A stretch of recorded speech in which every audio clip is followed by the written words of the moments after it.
Back in 2007, I caught an after-school special on Discovery Channel about what else? The future, 2057. This 3-part series broke down the technology in the works at the time that would drastically change the way we lived in 50 years. Fast forward to 2024, and we've got AI reducing the time frame on major advancements in human health and technology across the board. Just by the nature of working on this channel got me wondering, where are we at with Discovery Channel's predictions for 2057? Have the companies and technologies been aided by AI or usurped by it? And how much longer do I have to wait for a freaking flying car? So in this video, we'll watch part 1 and follow the life of an average Joe living in 2057.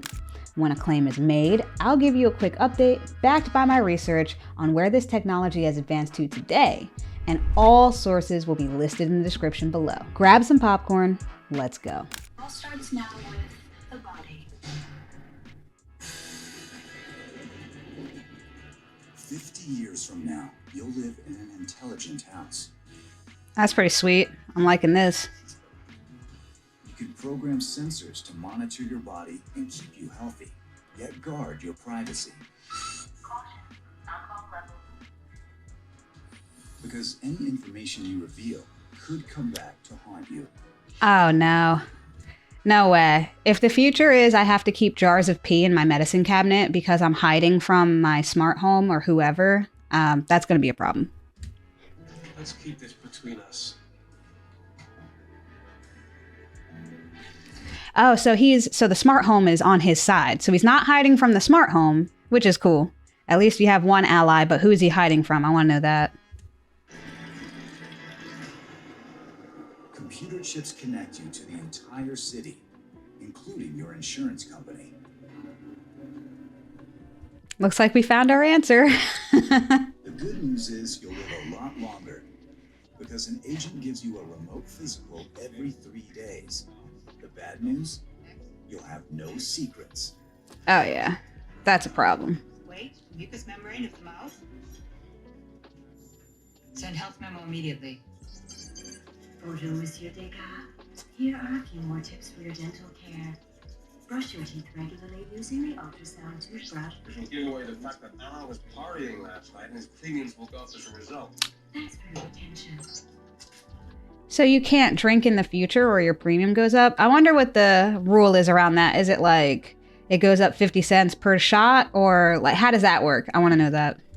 You must be joking. Get the car, please. Alan's clothing looks quite ordinary, but that's deceptive because woven inside the fabric are dozens of tiny computer chips and sensors monitoring his health. When he puts on his clothing, he goes online. Now get this, if he's ever knocked unconscious, his clothes will automatically identify his coordinates, alert the authorities, and upload his entire medical history before the ambulance arrives.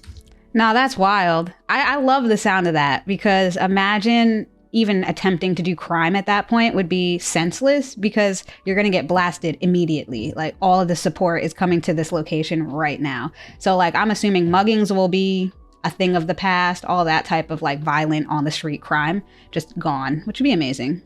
In the future, you will have a doctor in your clothing. Your clothes will contain biomedical sensors connected to a global network. Engineer Sundaresan Jayaraman has already developed a prototype, a smart shirt. The moment a soldier is hit, smart clothes will transmit the exact location of the wound and his vital signs. That's sweet. Smart clothes will monitor carbon monoxide levels for firemen, and they'll alert a hospital at the first signs of a heart attack. Dang. That's amazing. That's really cool. I was so stoked researching this because there's actually a lot on the market already.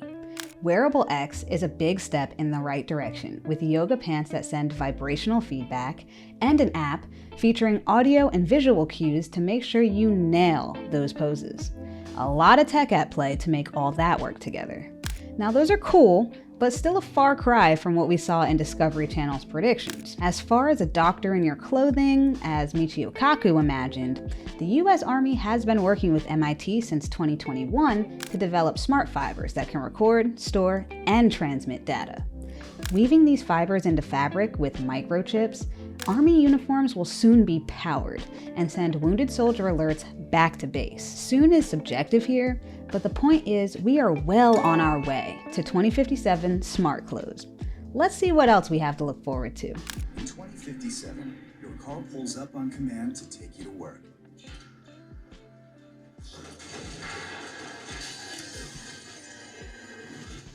Oh my gosh. 3-story fall would probably kill you. Yo, who left a robot vacuum in the middle of the stairwell during like rush hour traffic time? That just doesn't make any sense. Like, I get that this is like a fiction or whatever, but like all of this smart tech and we have a dumb robot vacuum on the top tier of the stairwell. It just doesn't make any sense. Also, him flying out the window 3 stories, like we don't have plexiglass by then in every apartment building, you would think. I don't know. Whatever. But not in the future. In a split second, your clothes transmit the severity of your injury. Insurance status? Give clearance for ambulance. Initiate cause analysis. Alert hospital. Back.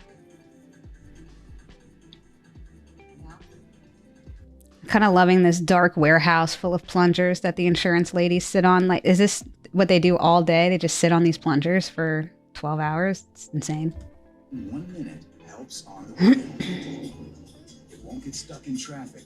It can land anywhere, and it's fast. As a kid, I used to watch Flash Gordon on TV and dream about having my own personal flying car. You and me both, brother. Well, not Flash Gordon, but yes. Personal flying car, 100%. I think we all have dreamed of that, right? But you know, there are problems with that dream. Even for helicopters, they're bulky, expensive, and tricky to fly. That's and true. Flying cars have always been problematic. But engineers are now solving those practical problems. And NASA scientists envision the day when we will look up and see a superhighway in the sky. But within 20 years, he predicts police and rescue services will adopt his car. Damn. I think they missed that one.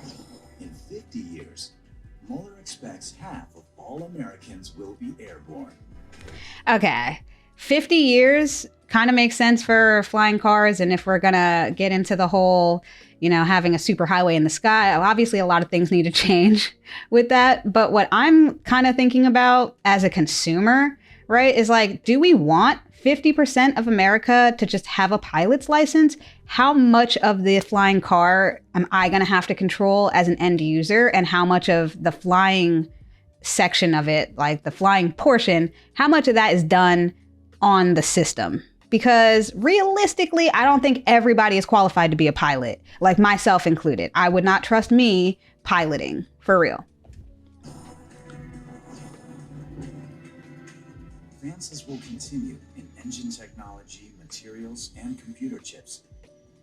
Many engineers believe you'll see some kind of affordable air vehicle in the next 20 years. You'll fly to a nearby airport, pop it into car mode, and drive home. Flying cars seem like a pipe dream to me. So imagine my surprise when I stumbled upon Xpeng's flying car set to launch this year in 2024. Now you heard right, this freaking year. Let's take a look at the world's first commercial flying car. This is the PAL V Liberty. It can take off and land vertically, fly over traffic congestion, and other obstacles depending on airspace law, obviously. The Liberty holds 2 people and can drive 817 miles before needing a refuel, and can transition from driving to flying in just 5 minutes.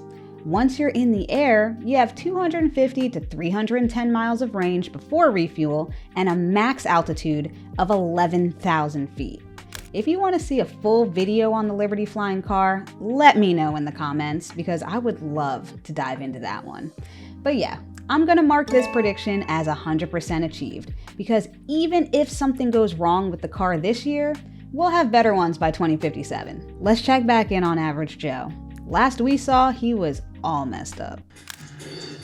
When you have a severe accident, brain cells can die within 6 minutes. Oh, that's not long at all. The ambulance of tomorrow will not only reach you in time, it will carry a medical revolution that can save your life. Nice, nice. What is it? Patient data registered. Alan Vega. Platinum class confirmed. Platinum class, baby. I suggest reversible death. Yeah, let's do that. Sounds good.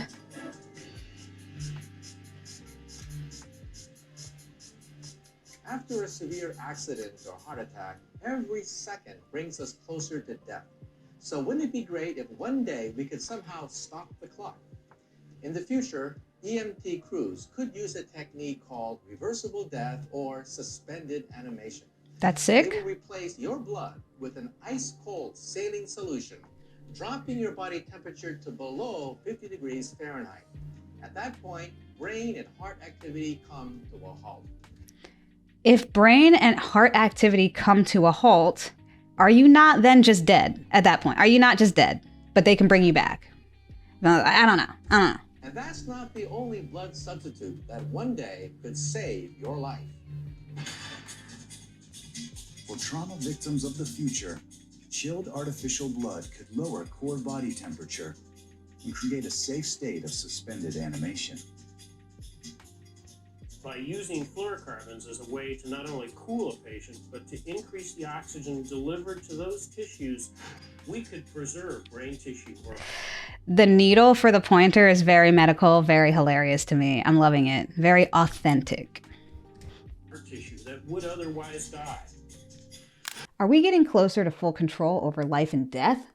Stepping out of science fiction and into reality, suspended animation or reversible death is absolutely wild.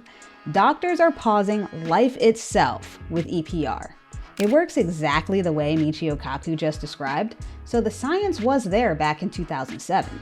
But the first time a human was successfully put into suspended animation happened 12 years later in 2019.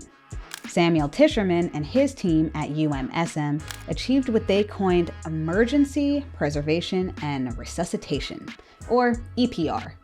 EPR will save countless lives in the future for sure, but it's kinda spooky that he wouldn't disclose how many people lived in the trials. Let's follow Average Joe to the hospital and see what the ER is like in 2057. With your body stabilized, you can be loaded into an ambulance and flown to a hospital. The ER of the future will be completely different. Yeah, I bet. Non-invasive body scans will allow physicians to search instantly for broken bones and internal injuries. Ugh. Is it weird that I feel like that just tickled me? Like I can feel it wisping over my body? Ugh. Diagnosis? Suspended animation, no brain activity, abnormal cardiac function, heavy compound fractures. Dang. Confusion of the spine, paraplegia likely. He's literally got everything. You see all those little green boxes? Like, everything's broken on this man. He needs help. Not looking good. Okay, let's get started. Insert the sensors. What's that? Electrical microstimulators are injected in your leg and attach themselves to your disabled muscles. Dang. The sensors will receive wireless signals that reconnect your muscles with your brain, allowing you to walk again. Yo. Today, most images of your organs are hours or even days old by the time your doctor sees them. But 50 years from now, physicians will see images in real time, even as they operate. That's so necessary. I can't believe we don't have that. Like, it seems like it'd almost be impossible to operate without it. How do you see what you're doing in there? Traditional ultrasound shows only the outlines of the heart muscles. Microbubbles light up the entire heart wall and can reveal damaged tissue. Does it? Still looks like a blob to me. Microbubbles will do much more than produce better pictures. They'll act like guided missiles. Lindner is learning how to attach genes and drugs to the bubbles. And with his colleagues, he's experimenting with a powerful ultrasound beam to deliver drugs to diseased tissue. By bursting the bubbles on command, he's able to deliver drugs to tissue with pinpoint accuracy. That's dope. The result? Smaller doses and fewer side effects. Let's go. So like the entire opioid crisis just abolished, because you're not going to go into an urgent care or whatever in the future and just get handed some like oxys or something. Like you're going to have to actually get treated there, but the treatment will be direct, which I love. That sounds like a really good idea, actually. The future of medicine is blowing me away this week. Okay, check it out. The claim is microbubbles are being used as tiny gas-filled missiles delivering medication straight into the sick tissue. Yeah, that's already a thing. Plus, we have nanobubbles now. Real-time ultrasound imaging? Also happening already. That means healthcare is well on its way to becoming more accessible with less invasive procedures and better patient care. Discovery Channel was on point with this one. If you want to read all about this tech, I'll make sure to include articles in the sources. All right, what's good with Average Joe? What in the world? What? Next day. Yo. Last time I saw an artificial heart was in 2040. This one's even made of real polymers. Looks like it took a hit. There's tearing of the energy cell. Clear case for a new heart. How's he insured? Platinum. Good for him. This is hilarious. It looks like to me this man has like Iron Man's heart, and she's sitting here ragging on it like, when's the last time you saw this outdated tech? Look at this. Look at this Iron Man heart. Gross. I'll need a tissue sample for the new heart before you bring him round. Building a heart from scratch is no longer just a dream. You're gonna open me up. From a few of your own cells, a new heart made by a printer.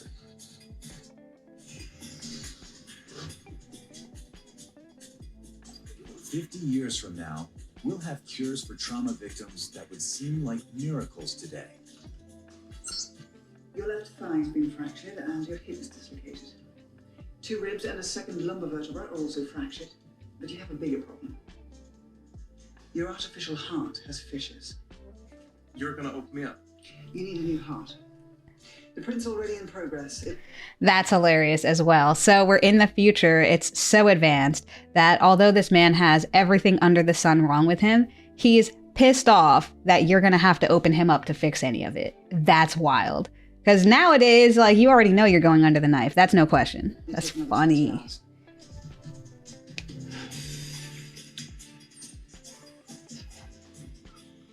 Iris scan identified. Marie Balzac. Status cleared for security zone. Have a nice evening. That's the security in the security zone? Where are the cannons or like anything? Like, this is literally another robot vacuum, but this one has a broom and can scan your retinas. Unless that laser will bore a hole through your eyes if it detects someone who's not supposed to be here, that is not security, my friend.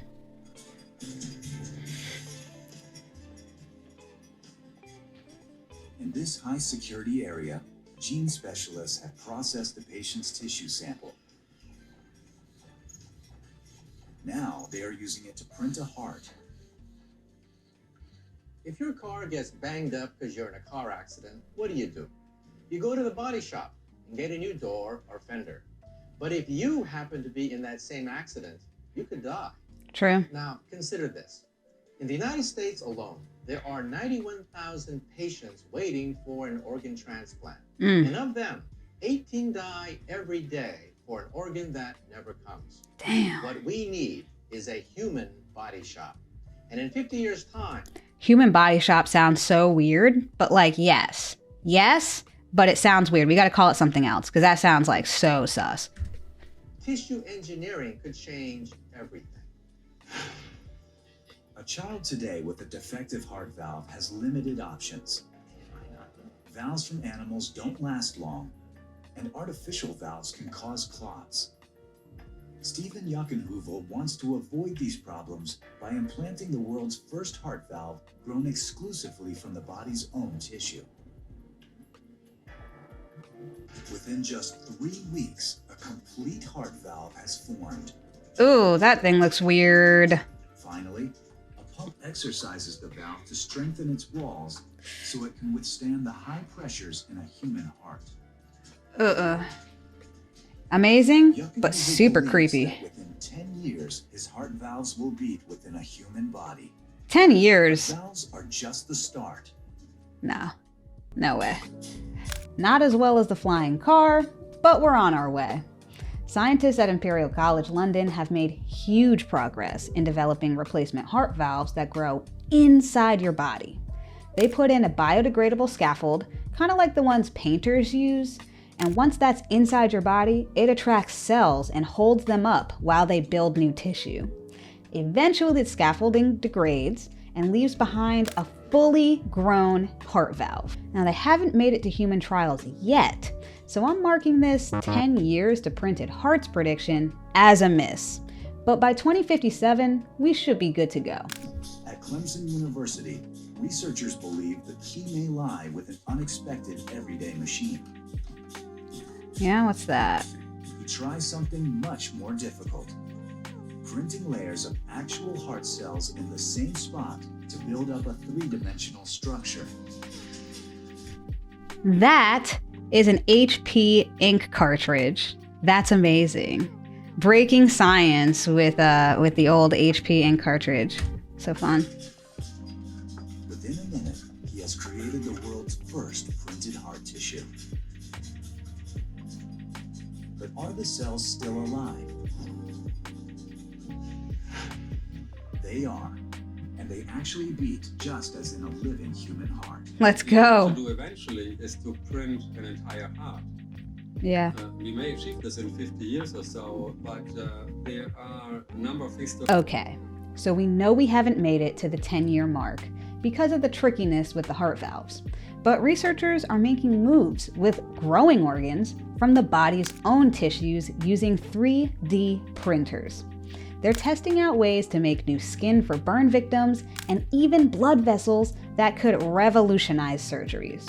And while printing a fully functional human heart is still on the horizon, less complex organs like bladders, they're already a reality.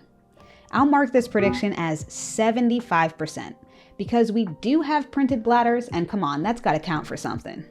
Regardless, they got so much right in this mini-series. All right, back to Joe. 2 days before Alon's heart transplant, the insurance department reviews his case. Next. Stop. Now, his attempt to hide his late-night partying could backfire. Oh no, come on. Please include in the record patient dégâts en l'âme, inconsistent test results. Urine sample from 7:34 a.m. does not match urine sample taken at 12:20 in our hospital. Damn. Probability of manipulation 80%. Request detailed check. Groceries, trash, and contents of refrigerator. Groceries, trash, and contents of the fridge.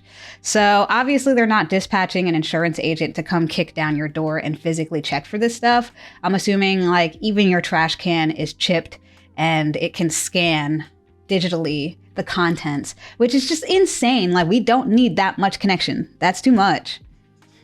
Suspicion of alcohol.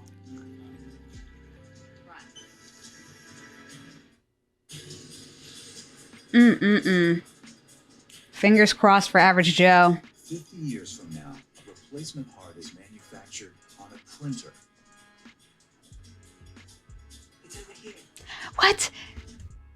Okay, so I know they are printing inside of what looks to be some type of like dry ice or something to protect it. But once again, high security unit, and this man is just rolling through on a power chair. Nobody's wearing a mask. Like, this is insane. Like, there's just organs on bags behind them. Like, whose organs are those? It's a lot. It's a lot for me. In 24 hours, it will be inside his body.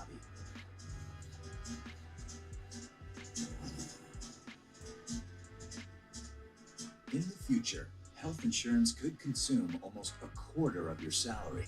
Ooh, a quarter? Nah, that's too much. A quarter of your salary to also be spied on in your own home? Like, Can you move your leg? But it provides medical miracles. Okay, Monsieur Degas. Now I'll activate the chip in your head. This single chip will help him walk again. The most important chip of this man's life, and it's literally a sticker that goes behind his ears. Like, hopefully he doesn't sweat too much, as that's coming right off. Let's practice some walking. Monsieur Degas? Mm-mm. Shady. Shifty. Weird. And she looks concerned. I'm not loving that. Does a brain chip sound impossible? Think again. Ready? Today, there are hundreds of thousands of patients worldwide who are paralyzed. But in the future, we will have a computer chip that connects the brain directly to an arm or a leg, bypassing the injured spinal cord, and the paralyzed will walk again. So this tiny platform sat on top of the brain, and the electrodes about 1 millimeter long. No. Tiny? No, there's nothing tiny about that, my friend. Especially if you're going to go sticking that in my brain. Like, that's nothing tiny about that. Into the brain to pick up brain signals. Incredibly, within just a few days, he could move a cursor by thought alone. That's sick. Next, I'm going to paint a circle. Go for it. This circle was drawn simply by thinking. Okay, I'm just gonna stop right there and show you guys Neuralink's telepathy implant, the tech this man desperately needs. Neuralink, co-founded by Elon Musk, is working on the telepathy implant. It's designed to revolutionize the way people with severe disabilities interact with the world. The first human trials are underway, but the telepathy implant is not just about leveling the playing field in the short term. Neuralink envisions a future where everyone can be superhuman. These are just some of the best things the telepathy implant will give us. Increased memory capacity, so we can store and recall information almost instantly, kind of like having a search engine in your brain. Faster information processing will boost our problem-solving skills, and we'll be able to make decisions like freaky fast. Improved sensory inputs means sharper vision, dog-like hearing. Basically Homelander's Kmart cousin, which honestly I'd take that. Upgraded language processing means instant translation from your ear to your brain. And a step further than that, universal language of thought. Now, I don't know if brain-to-brain communication sounds incredible or like we're leaning towards a hive society, which I don't love, but I want to know what you guys think. Let me know in the comments your take on the telepathy implant. Okay. So Average Joe is learning to walk again with his new brain chip. What happens next? In 50 years, brain chips will allow trauma victims to manipulate their limbs. But one has gone further. He manipulated his records. Oh no. Degas Alain, suspicion of manipulation confirmed. Because apparently you're not allowed to have a drink in 2057. Like, lame.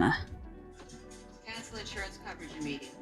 Confirmed. Degas Alain. Yo. Insurance coverage immediately. Nah, he's done. Let go of you. Just think of walking. This is cruel.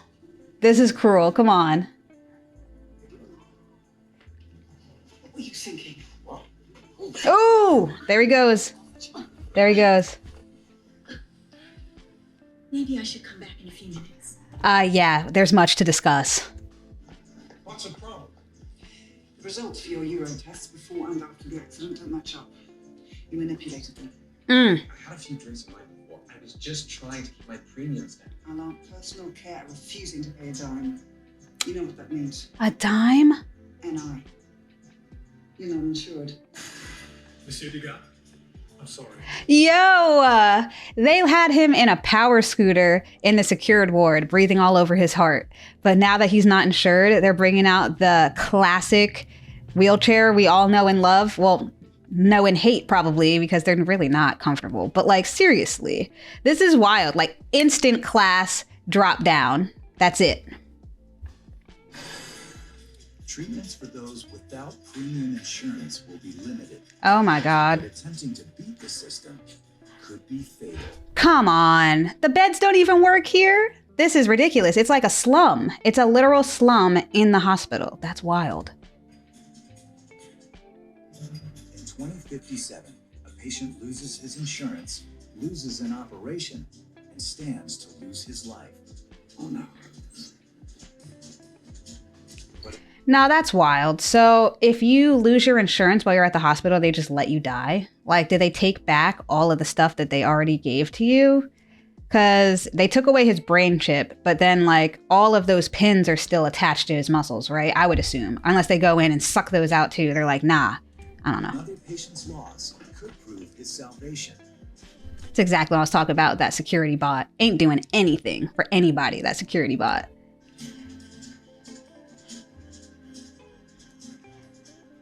A patient with premium insurance has died, and now the doctor is taking a risky gamble. Sorry, Sugar.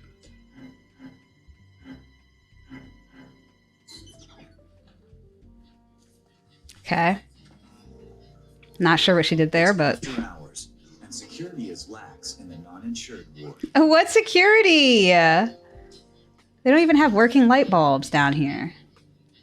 Marie, what are you doing here? Everything we do from now on could cost me my job.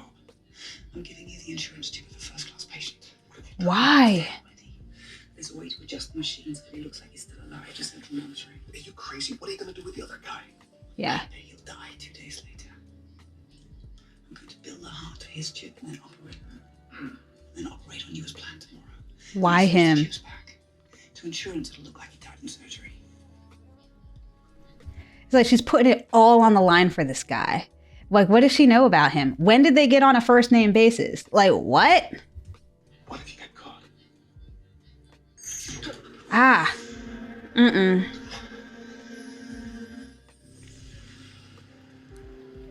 The next morning, Alon arrives in the operating room. His custom printed heart is ready. Now, who have we got here? Jacques Latin, born 4/5/95, 90 kilograms of platinum level. Heart transplant with engineered organ. Mm. Can you believe he's 62 years old? No, and you don't. Monsieur Jacques Martin. You don't believe it either. Concentration, please. Everyone ready? Yes. Dr. Boss Lady, let's go. Patient hypotherm. During surgery, doctors won't have to touch the patient. Body temperature 46 degrees. Blood completely replaced with plasma solution. That didn't take Instead, long. Surgeons will manipulate a 3D model of the body.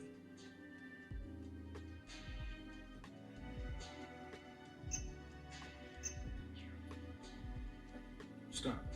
Computer rejecting data. Seems like we've got the wrong patient. Uh-oh. Oh, come on. Nah, they be doing this all the time. This Dr. Boss Lady is out here switching bodies up, switching premiums all the time. Because the looks between those three, everybody knew what was going on in this room right now.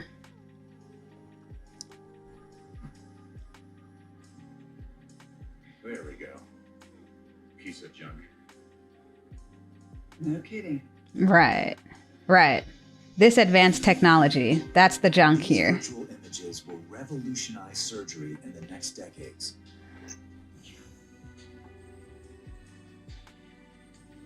With a click, doctors can switch from a scalpel to a saw. They open the thorax virtually, while robotic arms perform the actual incisions. Hmm.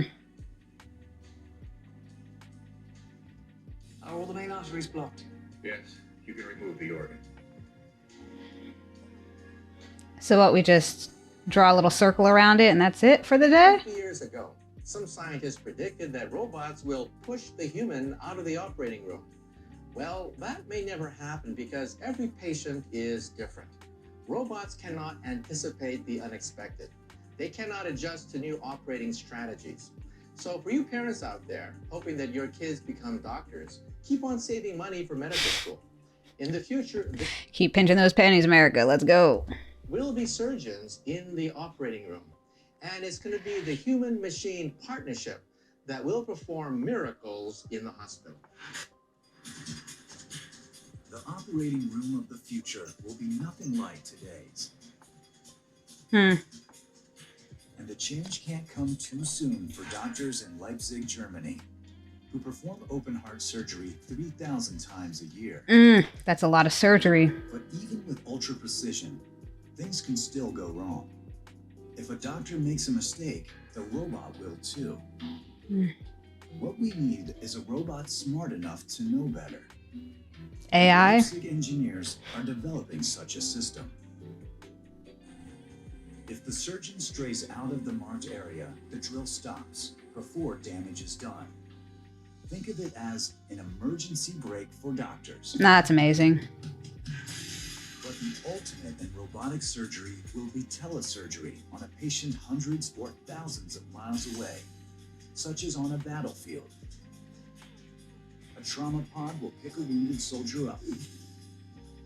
A CT scanner will image the body.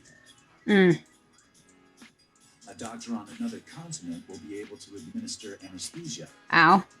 Then guide a team of surgical robots to remove the metal fragment, cauterize the bleeding, and close the wound with surgical glue.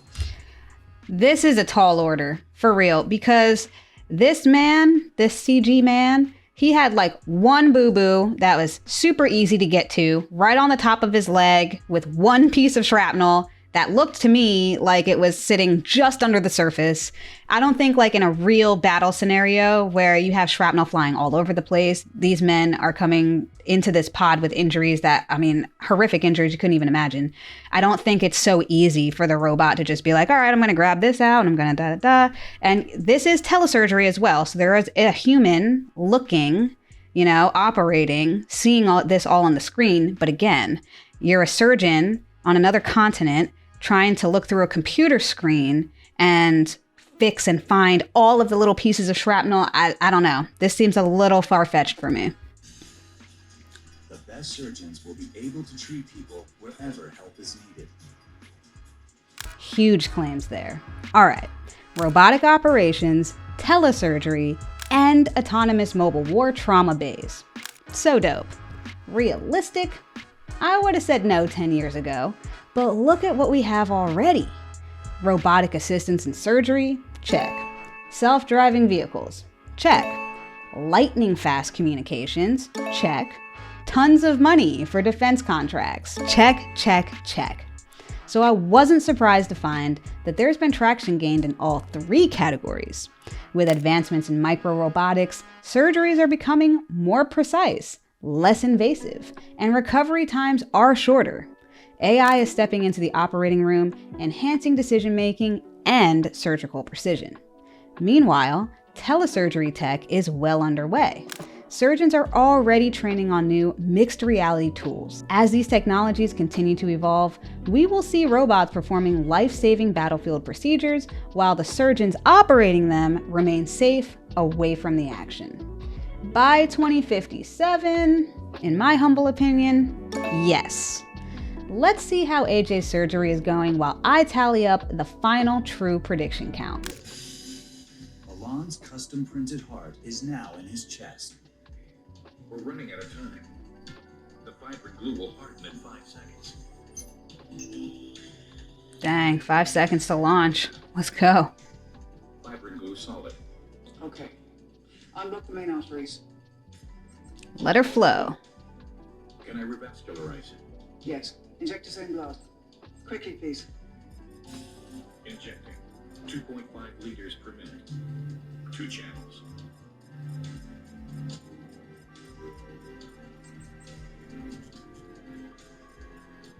Okay.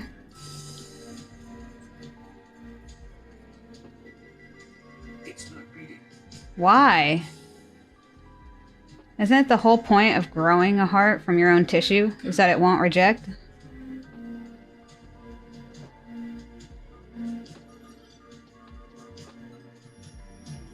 Oh man. You've got only 20 seconds left. Come back. All of this technology and it's gonna come down to a passionate whisper through a pane of glass? It's got to. Come on. This 2007, of course it's got to. Will he or won't he? She put it on the line for you, bro. You better wake up.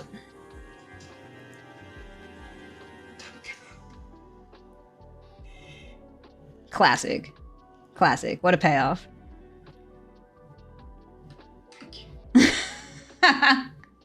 Blood pressure okay? She said thank you. She's like, I did not do all that for you to die right here in front of everybody. Please close the thorax. Very nice. If I could afford all these high-tech treatments, I personally wouldn't mind living to be the ripe old age of 200 years. Something tells me you can afford it. To see the future of the human race. And how about you? Well, one thing we know for sure, hold on to your hats, because in the next 50 years, it's going to be a wild ride. Sick. Yeah, 200 years would be sweet if my knees didn't feel 200 already. Well, that's a wrap.